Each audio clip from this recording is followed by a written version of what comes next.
नमस्कार। The follow up के इस लाइव में आप तमाम दर्शकों का स्वागत है। मेरा नाम संजय रंजन है और मेरे साथ इस लाइव में द फॉलो अप के पॉलिटिकल एडिटर जितेंद्र कुमार और मेरे सहयोगी मनोज पांडे भी मौजूद हैं। कैसे नरेंद्र मोदी सरकार के एक फैसले से झारखंड में भाजपा बैकफुट पर नज़र आने लगी है।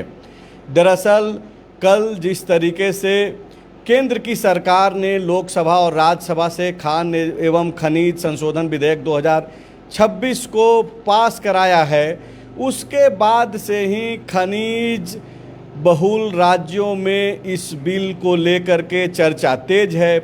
खास करके झारखंड, जहां पर गैर बीजेपी दलों की सरकार है। सत्ताधारी दल में सबसे जो बड़ा साथी है झारखंड मुक्ति मोर्चा, जिसके मुखिया मुख्यमंत्री के पद पर हैं हेमंत सोरेन, वो और उनकी पार्टी लगातार आक्रामक होते हुए दिखाई दे रहे हैं। कल भी हम लोगों ने इस विधेयक के पास होने के बाद का जो प्रभाव झारखंड में सामाजिक सुरक्षा योजनाओं पे जो पड़ सकता है, उससे संबंधित भी हम लोगों ने बातचीत की।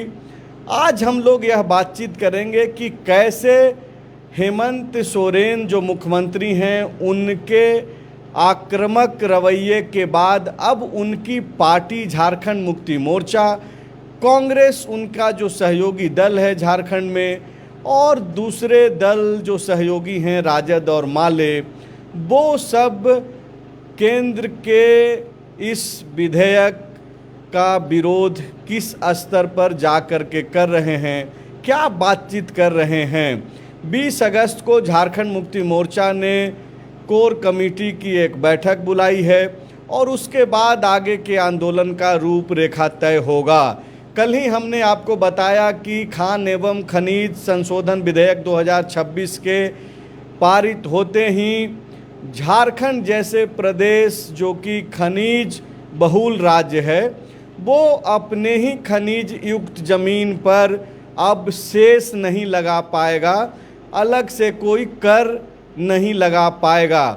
एक कर लगाने का जो व्यवस्था लागू हुआ था, जो आदेश दिया गया था, वो भी सुप्रीम कोर्ट के आदेश के बाद तकरीबन 30 साल की लड़ाई के बाद 2024 में जुलाई महीने में 25 तारीख को झारखंड जैसे दूसरे जो इस देश में खनिज बहुल राज्य हैं, उनको ये शक्ति प्राप्त हुई थी। और उसी के बाद जो है झारखंड ने अपने स्टेट में एक विधेयक बना करके यह कानून बनाया था कि खनिज युक्त ज़मीन पर जो है शेष लगा सकें। लेकिन अब जिस तरीके से झारखंड मुक्ति मोर्चा, कांग्रेस हमलावर है केंद्र की मोदी सरकार पे, क्या भाजपा उस तरीके से डिफेंड कर पा रही है। आज जब भाजपा झारखंड के प्रदेश अध्यक्ष आदित्य साहू ने एक प्रेस बयान जारी किया है, उस बयान पर भी झारखंड मुक्ति मोर्चा ने सवाल खड़ा किया है। दरअसल आदित्य साहू इस बात का सवाल अपने प्रेस रिलीज में और उनकी पार्टी नहीं दे पा रही है कि ये जो स्टेट के पास जो अधिकार था, जिसके तहत वित्त विभाग ने जो एक अनुमान जताया था कि इस साल 14,500 करोड़ रुपए आ सकते हैं, वो पैसा अब आएगा या नहीं आएगा, वो पैसे का अब क्या होगा, वो पैसा कहाँ जाएगा, आखिर ये जो कानून बना है उसका लाभ किसको मिलेगा, ये सारा सवाल जो है झारखंड मुक्ति मोर्चा भाजपा से पूछ रहा है। भाजपा के नेता इस सवाल का सीधे तौर पर जवाब देते हुए नहीं दिखाई पड़ रहे हैं। इस सवाल के बदले में सवाल भाजपा जरूर खड़ा कर रही है, कह रही है कि तब जबकि यहाँ पे अवैध माइनिंग का आलम में है कि यहाँ के नेता हों, ब्यूरोक्रेट्स हों, सैकड़ों हजार करोड़ रुपए जो है गबन और भ्रष्टाचार के जरिए पैसा कमा रहे हैं, कमाते हैं। तो ऐसे में केंद्र जो है वन नेशन वन टैक्स, जिसको लेकर के पूरा देश साथ में है, ऐसा दावा भाजपा के नेता कर रहे हैं। तो इस पर झारखंड मुक्ति मोर्चा को या फिर यहाँ पे कांग्रेस को आपत्ति क्यों है। तो आपत्ति क्यों है, ऐसे भी सवालों का जवाब आने वाले दिनों में मिलेगा। एक नारा जो अभी से गूंजने लगा है कि ज़मीन हमारा अधिकार तुम्हारा नहीं चलेगा, इस तरीके के स्लोगन झारखंड से सीधा कनेक्ट करता है, तब जबकि केंद्र में बीजेपी की सरकार है, नरेंद्र मोदी प्रधानमंत्री हैं, और इस तरीके के फैसले के बाद झारखंड मुक्ति मोर्चा जो इस स्टेट में फ़िलहाल छात्रों के आंदोलन से असहज दिखाई पड़ रहा था, अब इन मुद्दों के बाद खास करके ये जो खान एवं खनिज संशोधन विधेयक 2026 पारित हुआ है और इससे जो सवाल उत्पन्न हुआ है जो कि झारखंडी हित का सवाल है, ऐसे में एक आक्रामकता जो झारखंड मुक्ति मोर्चा की तरफ से दिखाई पड़ रहा है। जाहिर सी बात है कि हमने यही वजह है कि सवाल को कैप्शन बनाया है कि क्या मोदी सरकार के फैसले के कारण झारखंड में बीजेपी बैकफुट पर नज़र आ रही है। तो यही सवाल सर मेरा आपसे भी है। कल जिस तरीके से ये विधेयक के पास होने के बाद का रिएक्शंस झारखंड मुक्ति मोर्चा और कांग्रेस के तरफ से आया, भाजपा के लोग जो जवाब दे रहे हैं, आज भाजपा के तरफ से आधिकारिक तौर पे प्रेस रिलीज प्रदेश अध्यक्ष आदित्य साहू जो राज्यसभा सांसद हैं उन्होंने दिया है। क्या ये जो सवाल है और जो जवाब है इसको कैसे आप देख रहे हैं? देखिए, आदित्य साहू का जवाब अपेक्षित है। उनकी केंद्र में सरकार है, मोदी और अमित शाह जैसे वहाँ नेता हैं, उन्होंने जो फैसला किया है उस पर उसका विरोध तो दूर की बात है, उस पर सवाल भी नहीं खड़ा कर सकते हैं आदित्य साहू। तो ये तो स्वाभाविक है, जो केंद्र सरकार फैसला की है उसके अनुरूप उसका वो गुणगान ही करेंगे, उसका सपोर्ट करेंगे, और उन्होंने वही किया है। भले ही वो यह समझते हो कि झारखंड को इस विधेयक से हजारों करोड़ रुपए का नुकसान हुआ है, सालाना होगा, तो इसको समझते भी वो होंगे, लेकिन वो चूंकि अब उनकी पार्टी का फैसला है, उनकी केंद्र की सरकार की फैसला है, तो उन्होंने अपना एक तर्क रखा है, गढ़ा है जो कह सकते हैं। तो उसमें उन्होंने कहा है कि जो हेमंत सोरेन जो हैं वो एक भ्रम फैला रहे हैं और अपनी राजनीति चमका रहे हैं। तो हेमंत सोरेन या फिर उनकी पार्टी या कांग्रेस, चूंकि झारखंड बीजेपी के प्रदेश अध्यक्ष हैं, राज्यसभा सांसद हैं आदित्य साहू, ये जो सवाल है क्या वाकई में वो भ्रम है कि ये जो पैसा आने वाला था और आना शुरू हुआ था 2024 के बाद से, 25-26 में भी आया, 26-27 में अनुमान लगाया गया, तो ये क्या वाकई में मौजूदा जो सत्ता में लोग हैं झारखंड में वो ये भ्रम फैला रहे हैं? ये पैसा ना आज तक आया कभी, ना आने वाला था, क्या स्थिति है? एक वरिष्ठ पत्रकार के नाते, चूँकि आपका लंबा अनुभव है 40-45 वर्षों का, जर्नलिज्म का 40 साल का, तो आप क्या देख रहे हैं? क्या ये जो झारखंड मुक्ति मोर्चा राजनीति से इतर जेएमएम या फिर सत्ताधारी दल का जो सवाल है, क्या वो जायज़ सवाल है या फिर वाकई में भ्रम फैला रहे हैं? देखिए, झारखंड को राजस्व का भारी नुकसान हुआ है या होगा, ये तो स्पष्ट है, इसमें कहीं कोई किंतु परंतु नहीं है। मतलब भ्रम तो नहीं है? नहीं, राजस्व के नुकसान पर कोई भ्रम नहीं है। स्टेट गवर्नमेंट जो इस वर्तमान वित्तीय वर्ष में 14,500 करोड़ के राजस्व प्राप्ति का अनुमान लगाया था, 14,500 करोड़ नहीं भी प्राप्त होता तो 10-11-12,000 करोड़ रुपए तक झारखंड को निश्चित रूप से इससे नुकसान है। मतलब जो झारखंड का पैसा था, जो हमारा पैसा था, वो पैसा अब नहीं मिलेगा। एक जो अपने ज़मीन पर कर लगाने का जो एक व्यवस्था सुप्रीम कोर्ट ने अपने आदेश के जरिए तकरीबन 25-30 वर्षों की लड़ाई के बाद मिला, वो केंद्र ने अपने इस फैसले से समाप्त कर दिया। हाँ, देखिए, भारत का संविधान कहता है जो ज़मीन पर राज्य के अधिकार क्षेत्र का विषय ज़मीन है संविधान के अनुसार। और MMDR एक्ट जो है, mines and mineral development act, उसमें पहले केंद्र सरकार को इतना ही था कि आप मिनरल का खनन कीजिए और उसका डेवलपमेंट कीजिए, उतना तक वो केंद्र सरकार का ही अधिकार क्षेत्र में था। लेकिन खनिज युक्त जो भूमि थी उस पर स्टेट गवर्नमेंट, चूंकि जमीन राज्य सरकार की है, तो उस पर उसको सेस लगाने का अधिकार सुप्रीम कोर्ट के फैसले के बाद स्टेट गवर्नमेंट ने अपने विधेयक के माध्यम से ये शुरू किया। अब गवर्नमेंट ऑफ इंडिया को लगा कि अब स्टेट गवर्नमेंट अपना नियम बना के अलग तरीके से सेस का वसूली करने लगी है, तो इसको कंट्रोल करने के लिए केंद्र सरकार ने ये विधेयक लाया है।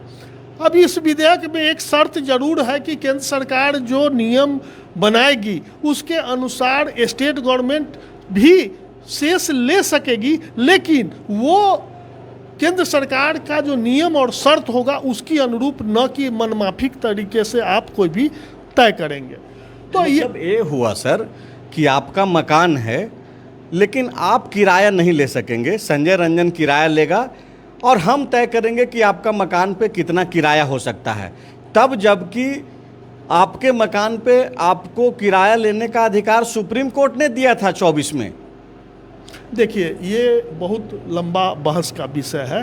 अब जमीन जरूर विषय है, लेकिन जब संविधान को जब आप देखेंगे तो संविधान में केंद्र सरकार को शक्तियां दी गई है। शक्तियां तो बहुत है। हाँ। अब जैसे अब इस आदित्य साहू ने एक शब्द का जिक्र किया कि 1 नेशन 1 टैक्स, तो फिर तो ये जो संघीय व्यवस्था भी तो है ना हमारे कंट्री में, राज्यों के पास भी तो कुछ अधिकार है और वो अधिकार है और उस अधिकार की प्राप्ति के लिए ही तो लड़ाई सुप्रीम कोर्ट में चल रही थी और सुप्रीम कोर्ट ने भी तो संवैधानिक तो व्यवस्था के तहत ही तो अधिकार दिया था। देखिए, निश्चित रूप से, जैसे मेरा वो नहीं कहना है, मेरा कहना है कि केंद्र सरकार ने जो ये संशोधन विधेयक लाया वो संविधान से मिले अधिकार के अनुरूप लाया और ये विधेयक यहाँ झारखंड की जनता को प्रभावित करेगा, झारखंड का जो आर्थिक स्थिति है उसको प्रभावित करेगा, उससे जो उबाल होगा।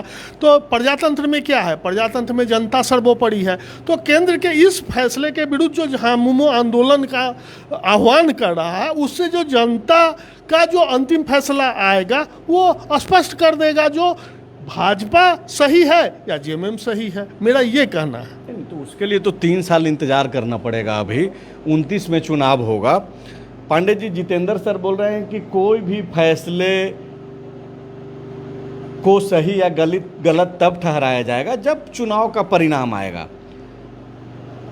क्या ये आधार मान करके ऐसे गंभीर मुद्दा जो कि झारखंड जैसे प्रदेश में, यहाँ पे झारखंडियत, स्थानीय और ये ऐसे शब्द हैं जो कि सीधे लोगों के जेहन में बैठे हुए हैं। अगर यहाँ के लोगों तक जिस तरीके से झारखंड मुक्ति मोर्चा यह ऐलान कर रहा है, अभी थोड़ी देर पहले मैं एक्स पे, सोशल मीडिया का जो एक्स हैंडल प्लेटफॉर्म है, उस पे मैं सुन रहा था मंत्री सुदीप कुमार सोनू का एक बयान, जिसमें वो यह बोल रहे हैं कि जन जागरण अभियान हम लोग चलाएंगे और जन जागरण अभियान सिर्फ गांव में नहीं चलाएंगे बल्कि शहरों में भी चलाएंगे, अलग अलग वार्ड में भी चलाएंगे। पहले ही मुख्यमंत्री हेमंत सोरेन ने कह दिया है कि बड़ा आंदोलन करेंगे जो देश देखेगा। झारखंड में भाजपा कैसे समझाएगी? मेरा सवाल ये है कि क्या ठीक है कि सही और गलत, चूँकि चुनावी राजनीति है, इलेक्ट्रोल पॉलिटिक्स में आखिरकार आदमी उसी को सही मानते हैं, हालांकि मैं इसके पक्ष में नहीं हूँ, कभी भी नहीं रहा, लेकिन सवाल ये है कि क्या झारखंड बीजेपी, जो कि झारखंड के लोगों में यहाँ की स्थानीयता, झारखंडियत, भाषा, जो सबसे प्राथमिक चीज़ों में से एक है, सबसे बड़ा गंभीर सब्जेक्ट है, क्या झारखंड में बीजेपी को समझाने में मुश्किल होगी? निश्चित तौर पे मुश्किल होगी, इसमें कौन सा बड़ा बात है। ये तो सबको सर्वविदित है कि मुश्किल होगी, लेकिन बीजेपी के कार्यकर्ता, नेता, जैसे जेएमएम के नेता कार्यकर्ता हर घर जा जा के जन जागरण करेंगे, बीजेपी के भी कार्यकर्ता जा जा के बताएंगे कि जो बात जेएमएम के तरफ से बोला जा रहा है वो अर्ध सत्य है या पूरा असत्य है, भ्रम फैला रहे हैं जिस तरीके का उन लोगों का। तो लोग पूछेंगे ना पांडे जी कि तो ठीक है जेएमएम झूठ फैला रहा है, जेएमएम में झूठ फैला रहा है कि हमारे ज़मीन पर हम जो कर लगा के पैसा ला रहे थे अब वो नहीं मिलने वाला है, केंद्र ने एक फैसला लिया। ये जेएमएम और कांग्रेस या फिर जो दूसरे सहयोगी दल हैं वो गलत नैरेटिव सेट कर रहे हैं, तो भाजपा के पास क्या जवाब है? क्या वाकई में गलत नैरेटिव है? इसका तोड़ निकाल पाएगी भाजपा? भाजपा कहेगी कि हाँ हम शेष मिलेगा, लेकिन अब नए तरीके से मिलेगा या हमारे तरीके से मिलेगा या पूरे राज्यों का, सारे राज्यों का एक तरीके का शेष होगा, इस तरीके का कोई तर्क अपना पेश करेगी? वही सवाल पूछ रहे हैं कि मतलब झारखंड पे, अपने जमीन पे झारखंड को अधिकार नहीं रहेगा, दिल्ली को अधिकार रहेगा, ये भाजपा समझा करके लोगों को अपने फेवर में कर लेगी। आप ग्राउंड पे घूमते हैं, हम लोग भी घूमते हैं, ये बहुत आसान रहेगा झारखंड में बीजेपी के लिए? बहुत मुश्किल रहेगा, पर उनके पास विकल्प क्या है? कोई विकल्प नहीं है। जितना तेजी से जेएमएम लगेगा जन जागरण करने के लिए, माहौल बनाने के लिए कि देखिए आपका हक अधिकार छीना गया, इससे ये योजना प्रभावित होगी, बीजेपी भी उतनी ही ताकत लगाएगी कि नहीं भाई ये पूर्ण सत्य नहीं है या अधूरा सत्य है या भ्रम है। अब तो ये दोनों का पक्षों का बात सुन के जनता को फैसला, मतलब दिमाग में कुछ निर्णय राय कायम करेंगे, तब तक देखते जाइए क्या होता है। फिलहाल तो दोनों अपना लगे हुए हैं कि भाई ये गलत हुआ। सबसे बड़ी बात है एज ए पत्रकार, गलत तो सत्ताधारी दल के लोग बोल रहे हैं, भाजपा कहाँ बोल रही है कि गलत हुआ? भाजपा तो बोल रही है कि ये लोग गलत भ्रम फैला उत्पन्न कर रहे हैं। जितेंद्र जी ने कहा ना, जनता सुनेगी, कायम करेगी राय अपना, बोलेगी 3 साल बाद, लेकिन हम लोग तो डेली बोलते हैं ना, पत्रकार डेली लिखता है, डेली बोलता है। 5 साल तो जनता के पास मौका है ना, जनता उस तरीके से रिएक्ट करेगी। नहीं तो हम लोग इस बात के लिए ये देखिए भाजपा क्लियर कर दी है, मतलब अदित साहू का जो पूरा प्रेस बयान है उसमें 3-4 चीज बहुत स्पष्ट कर दी है। पहला तो जैसे उन सीधा नहीं बोले हैं जो इस पूरे देश में 1 नेशन 1 टैक्स का व्यवस्था, लेकिन जनता में ये चर्चा है। कहने का मतलब केंद्र सरकार चाहती है जो भाई एक तरह का नियम सब जगह हो। दूसरे लाइन में वो इस बात को का जिक्र भी किए हैं जो इस अधिनियम से शेष लगाने में पूरे देश में एकरूपता आएगी और खनिज का जो मूल्य है उत्खनन में जो कॉस्ट आता है वो मतलब अधिक नहीं होगा। तीसरा उन्होंने चेतावनी भी दी है झामुमो को और कहा है कि मुख्यमंत्री झामुमो को जो टकराव के लिए उकसा रहे हैं ये अच्छी बात नहीं है। और अंत में वो पश्चिम बंगाल पर जाकर अपना वक्तव्य को ठहर गए हैं और उसमें उन्होंने कहा है कि पश्चिम बंगाल, मतलब उनका कहने का है अर्थ कि ये पश्चिम बंगाल की जो ममता बनर्जी की सरकार जिस तरह केंद्र से टकराव लेती थी और अंत में उसका जो हश्र हुआ था वही हश्र जेएमएम का झारखंड में होगा, ये भाजपा का मानना। ये तो पॉलिटिकल जवाब है ना सर। हम बता सीधा सा बात, एक सवाल है कि आपका घर है, जितेंद्र कुमार का एक घर है, क्या आप किराया ले पाएंगे कि नहीं ले पाएंगे? और चूंकि पॉलिटिक्स तो अलग है, सत्ता में तो झारखंड मुक्ति मोर्चा आज है, बीजेपी रही है पहले, बाद में फिर आ सकती है बीजेपी, जनता का साथ मिलेगा तो। लेकिन जब बीजेपी भी आएगी तो कर नहीं ना लगा पाएगी अपने ही जमीन पर, नहीं लगा पाएगी, ये क्लियर है। देखिए ये 2-3 बार आप इस सवाल को कर चुके। झारखंड फिर से आपका जो जवाब है मैं उस पर देखिए, झारखंड को हजारों करोड़ रुपए का नुकसान हुआ है और इसका प्रभाव झारखंड की जनता और सरकार की आर्थिक सेहत पर पड़ेगी, इसमें कहीं कोई डाउट नहीं है।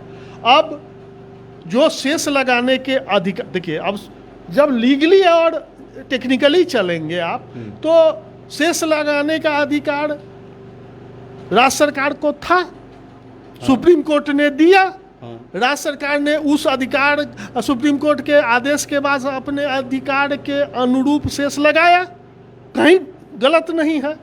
अब केंद्र को भी अधिकार है और उसको भी संवैधानिक अधिकार मिला हुआ है, बिल्कुल अधिकार है। उस अधिकार के का उपयोग करते हुए केंद्र ने राज्य सरकार के इस अधिकार को रोक दिया। लेकिन अब 2 स्थिति पैदा हो रही है।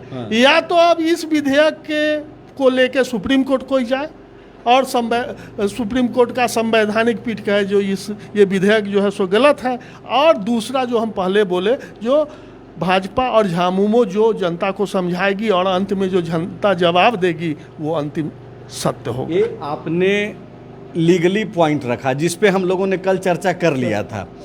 आज यहाँ जो पॉलिटिकल एंगल है कि ठीक है केंद्र के पास अधिकार है, तब तो ये विधेयक पारित कराया गया, लोकसभा और राज्यसभा से पारित हुआ, इलीगल तो कुछ किया गया नहीं है, लेकिन उसके जो इम्पैक्ट झारखंड पे पड़ने वाले हैं, और चूंकि बीजेपी को झारखंड में भी तो पॉलिटिक्स करनी है ना।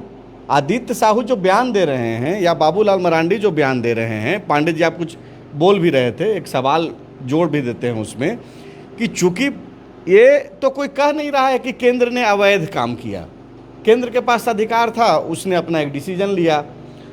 सवाल यहाँ पे ये है कि इस डिसीजन का जो इम्पैक्ट पड़ रहा है और उसको लेकर के झारखंड मुक्ति मोर्चा जिस तरीके से लोगों के बीच अपनी बात रखना सोशल मीडिया और बयानों के जरिए शुरू कर दिया है, भाजपा को यहाँ तो पॉलिटिक्स करनी है ना। इसीलिए आज तो पूरा जो हम लोगों ने कैप्शन दिया है कि भाई क्या झारखंड में भाजपा बैकफुट पे आ गई है इस फैसले के बाद, भाजपा के लिए तो मुश्किल होगी ना। आप कुछ बोल भी रहे थे पांडे जी। ये तो 100 बार बोल दिया गया हम लोग के आप द्वारा जो बोल कि रहे हैं, बीजेपी के लिए मुश्किल है इस कानून को पचा पाना या जनता को समझा पाना कि इससे अहित नहीं होगा। अब रही बात, केंद्र सरकार ने 2-3 बहुत बड़ी गलती की इस कानून को लाके। एक तो अगर उनको ये कानून लाना था, जो तर्क है उनका कि भाई हम बैंक करप्ट हो जाते, BCCL कोल इंडिया पूरा बैंक करप्ट हो जाएगा, या अलग अलग राज्यों में कोयला का अलग दाम हो जाएगा, तो जो यहाँ कोयला का खपत है विदेश से कोयला आने लगेगा और इससे मेरा फॉरेन जो रिज़र्व है वो कम होगा।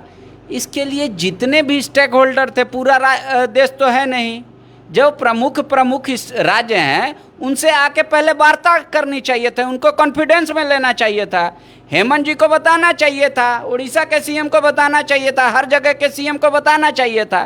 पर शायद केंद्र सरकार इस मुगालते में जी रही है कि एक ही स्टेट न मेरे पास नहीं है, बाकी तो स्टेट मेरे पास ही है। तो ये मुगालता वो गलत किया। पहले राज्यों को कॉन्फिडेंस में लेना था कि देखो भाई तुम्हारा तो नुकसान होगा, पुराना वाला पैसा हम नहीं देंगे, पर हम इसलिए नहीं दे रहे हैं कि हम बैंक करप्ट हो जाएंगे, मेरे पास नहीं है पैसा।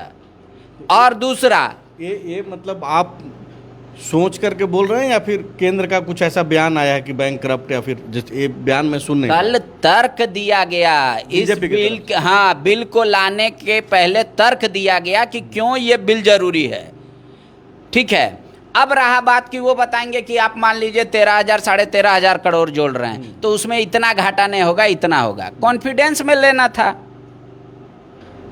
सारे राज्यों को, तो केंद्र सरकार ने वो किया नहीं।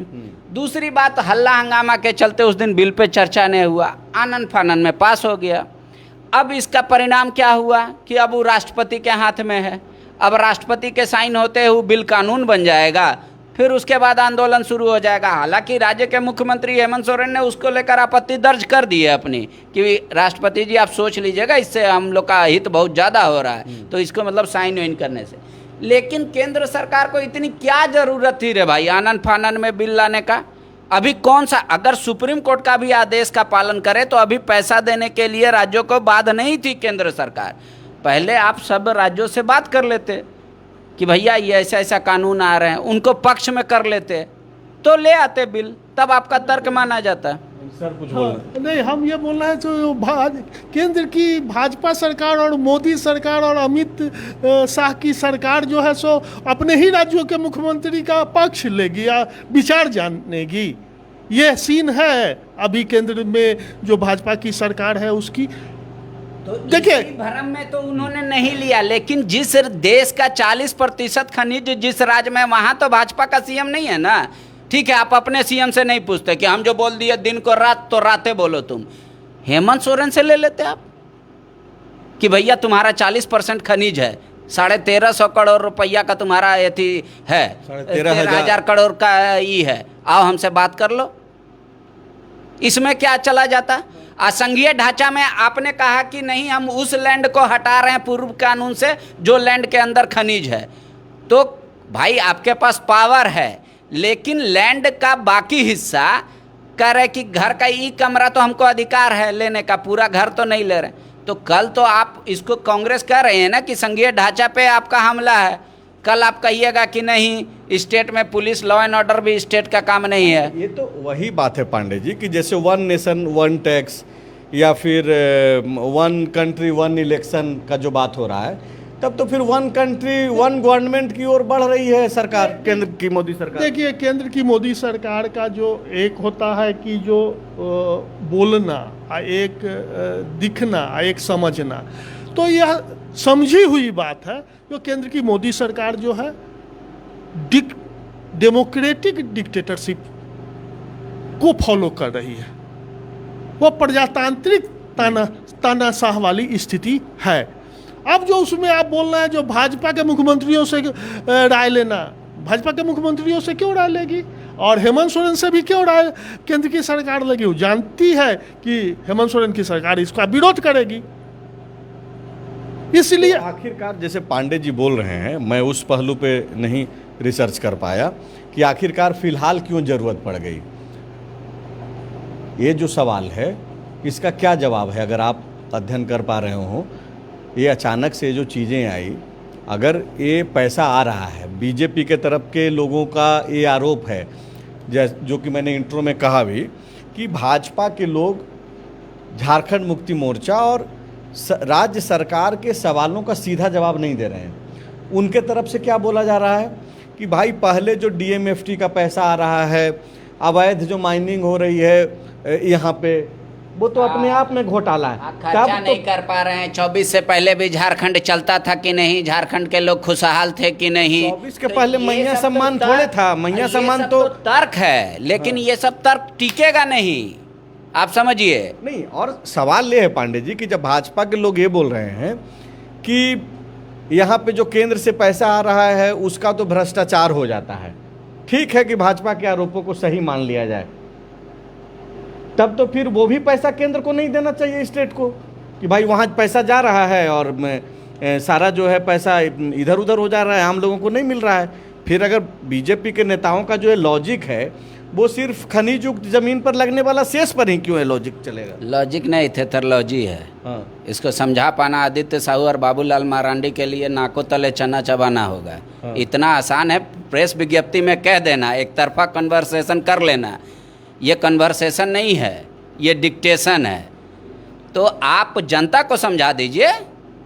मुख्यमंत्री तो निकल गए हैं कमर कस के। 20 तारीख को जेएमएम ने केंद्रीय समिति की बैठक बुलाई है।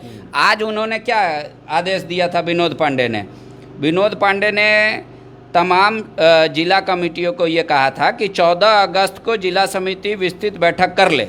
किस मुद्दे पर? केंद्र सरकार द्वारा खान एवं खनिज विकास और विनियम विधेयक 2026 को लेकर। इसके उपरांत क्या हो जाएगा? बहुत सारा आवास योजना बंद हो जाएगा, पेंशन योजना, ये सारी बातें आ गई और हैं। आप जिला कमेटी से राय मांगे थे। अब इसका परिणाम देखिए। आज धनबाद में रणधीर वर्मा पर पुतला दहन हुआ।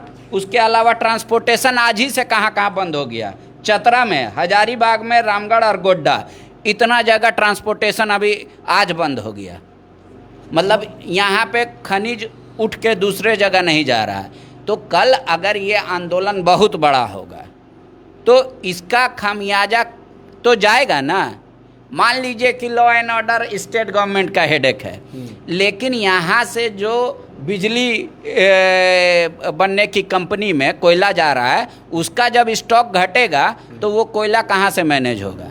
या यहाँ से जो बॉक्साइट जा रहा है वो बॉक्साइट कहाँ मैनेज होगा? इस बात को भी तो देखना होगा। तो इसलिए ये मेरे अनुसार से पहले राज्यों को अपने पक्ष में लेना चाहिए था या उनका भरोसा जीतना चाहिए था।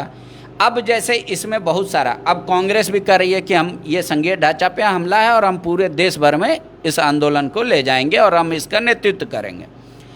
अब इस सबसे बड़ी बात है कि आप अपनी मजबूरी पहले बताएं नहीं। अगर आप कह रहे हैं कि हम मजबूर हैं या तर्क जो आप दे रहे हैं तो आप पहले बताएं नहीं। दो बातचीत आ रही है। एक आप बोल रहे हैं कि मजबूर हैं, ऐसा बात कहा जा रहा है। सर बोल रहे हैं कि डेमोक्रेटिक डिक्टेटरशिप की ओर जो है भाजपा बढ़ रही है या फिर उस तरीके का काम कर रही है। और उसमें सर का कहना इसलिए ऐसा है क्योंकि झारखंड पे खान एवं खनिज संशोधन विधेयक 2026 का बड़ा बुरे तरीके से प्रभाव पड़ना है। राजनीति अलग मसला है, राजनीति तो होगी ही। झारखंड मुक्ति मोर्चा अपना चाहेगा कि अपने इन सवालों को आखिरी व्यक्ति तक पहुंचाए। बीजेपी भी चाहेगी कि कैसे झामुमो और राज्य सरकार के सवाल का जो है जवाब तरीके से दिया जाए। लेकिन जो फैक्ट लाइन है वो तो ये सच है कि एक बड़ा नुकसान इस विधेयक के पारित होने के बाद जो है झारखंड को उठाना पड़ेगा। तो आप लोग नज़र बना करके रखिए, फॉलो अप लगातार हर वो बड़ी खबरें, ज़रूरी खबरें जो कि आपसे वास्ता रखती है, हम लोग कोशिश करते हैं कि आप तक पहुंचाई जाए। शुक्रिया।